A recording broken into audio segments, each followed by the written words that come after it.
we'll go for the middle one, shall we? Middle one. Westlaw, UK. Here we go. Diddly pow, as they say. Okay, well, that's opening. Looks like something's happening for me here. What's happening here? Here we go. Oh, it's asking me to do first-time registration, so I'm not going to be able to follow along. Can you share your screen with us so we can see what you're doing? How do I do that?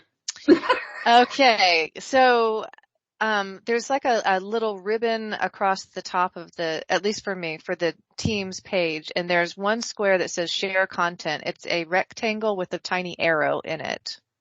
Okay. Do you see anything that looks like that? I'll just eek. If you mouse across. There's too many Team things open. Oh my God, what's this? No, that's a chat. What's that? Don't know what that is. Welcome to Teams. Why is it doing this? Nope. I've got like a Team.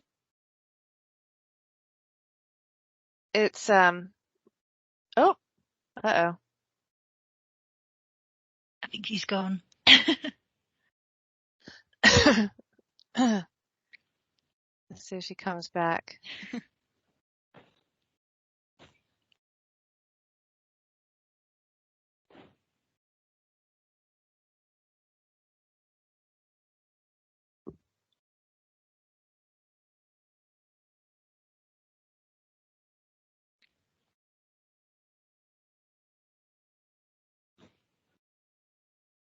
Come back.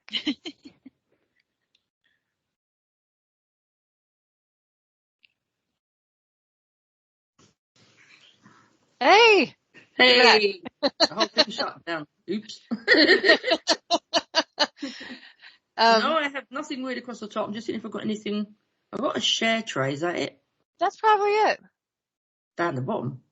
Right, okay, yeah, mine's at the top. Yours might be at the bottom. What's that? Let's have a look. Eek. Yeah, that's it. That is it. Okay, perfect. Okay, yeah, so if you just go on your Westlaw, there we are. Perfect. Great. Okay, so for this part, let me just read my little spiel here. Okay, so now we're going to take a look at a database and talk about its accessibility. A resource is accessible if disabled and non-disabled individuals alike can use it. In other words, there are no barriers to access if someone was sight impaired, for example, had dyslexia, or used adaptive technologies to navigate the internet. So do you have any questions about what we're looking at today? What's the first thing you notice that I've already talked about? We're in the blue bucket again. We're in the blue again. We're swimming in a sea of blue. It's like, eh? Gotcha. Okay. That is fantastic, because my first question was, in terms of accessibility, what are your thoughts when you first see this database? Blue. Can you see the whole thing though? It's got case analysis, legislative comparison, and I'm not even getting across to the second one because I'm like trying to read the whole thing. So you've got the little picture, which means nothing at all. If you look at it, it's just a load of circles, which, hello. Then you've got what it is, and then you've got half a ton of stuff underneath it. Oh yeah. So you've got that picture that distracts you. You've got the title, which is fab. And then you've got like 2 sentences underneath you telling you what it is. And then you go along and it's again. It says like, the picture is just like, well, comparison, I get that. But the third one is like UK EU divergence tracker. And you're like, what the hell are you even talking about?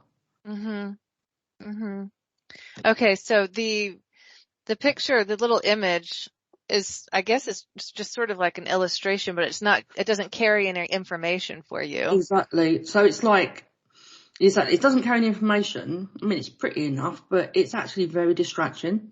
Okay. Because if it had like I said, if they took that picture away, put what it is in a bigger box, and then when you put your mouse over it, it tells you everything. Okay. You only have to look at one at a time, if that makes sense. Yes, it does. So you're saying that having all of this text at once is Hmm. just really distracting. It is, yeah. Okay. Yeah, I can see that because there's a lot of tiny type because there's not only that across that part, but then there's everything underneath it too. So, Exactly. okay, great. Um, all right. So if you came in here and you were looking for a case, um, can you tell if this database is going to work for you, or No. how would you know? I mean, I'd obviously go, it says cases search. Yeah. So Okay. So I'd that works. put that in. And then it's got all this, which you're like, do I have to fill it all in? It doesn't tell you whether you can get away with one bit, whether you have to have all of it. So I'd be sitting there thinking, well, I need that, and that, and that. And it's not necessarily Mm, the case. And I know now it's not the case. But when you first go in there, it'd be nice if it said, like, optional or mm-hmm. definitely needed or something like that. Because Mm-hmm. I tend to, if I see something, I fill it all in. Mm-hmm. So if Right. it just, um, this bit here, free text optional or citation optional. But, if you want to look for it by this, if you want to do it by parties, then have that box separate. It's just really hard when you get all that come up and you're thinking, well, how much of this do I need to fill in? Yeah. Okay. Yeah. Because I I'm mean, a just lot going of to write times. a case I know in. Okay. I can spell the lady's name. Doesn't look like I can. I can never spell this lady's name. Is it helpful to have the box pop up that has the spelling suggestions? That's what I'm trying to work out. Well, I know. Yeah, kind of. Hold on. It doesn't help. There's more than one way of spelling a lot of people's names. Mm-hmm. See, the one I'm looking for is Donahue versus Stevenson. But because Stevenson is the second name, it's not coming up. Oh. Okay. Yeah, it's a left anchored alphabetic Yeah. list. Mm-hmm. Okay. Right. Because Donahue is like one, how do you spell Donahue? You can spell Stevenson with a PH and an EV. Mm. But yeah, So I Donahue, when wouldn't you were know going a in there, that was. citation. Sorry. Oh, go ahead. Sorry. I No, wouldn't know this a is this. citation from it. Mm-hmm. Subject keyword, like if I don't know, it was involving lemonade. So is anything going to come up and do that?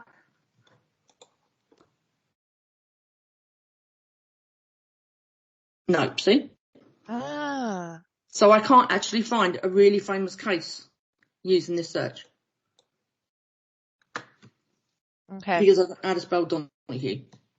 And how often is someone going to make a mistake, especially if they're dyslexic writing something? Mm-hmm. And as you say, So it has to be exactly the right spelling. It's not even coming up with, did you mean? uh-huh. Right. Okay, I see the problem there.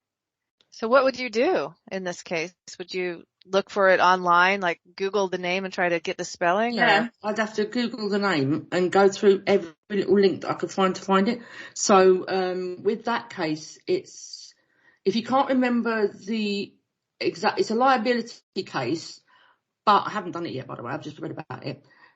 But there's a word that goes in front of it which explains what kind of liability it is. If you Uh-huh. can't remember that, that's going to cause you a problem because Mm-hmm. it's about a lady who bought a bottle of lemonade and it was an opaque bottle and she drank all of it and then she saw a snail in the bottom. Now, normally that would have gone to the shopkeeper, but the shopkeeper couldn't tell because the bottle was opaque. So it Mm-hmm. goes to the person who made the lemonade. I see.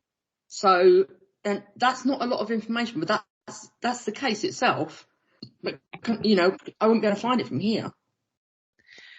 I see. Yeah, that's a problem. Okay. Okay, that's really, really helpful.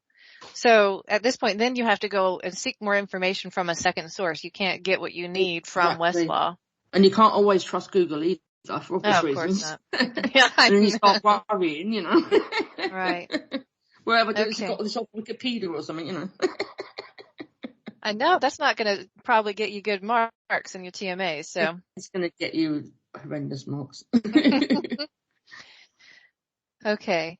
Um, All right. So what I was hearing on this page is that, first of all, just in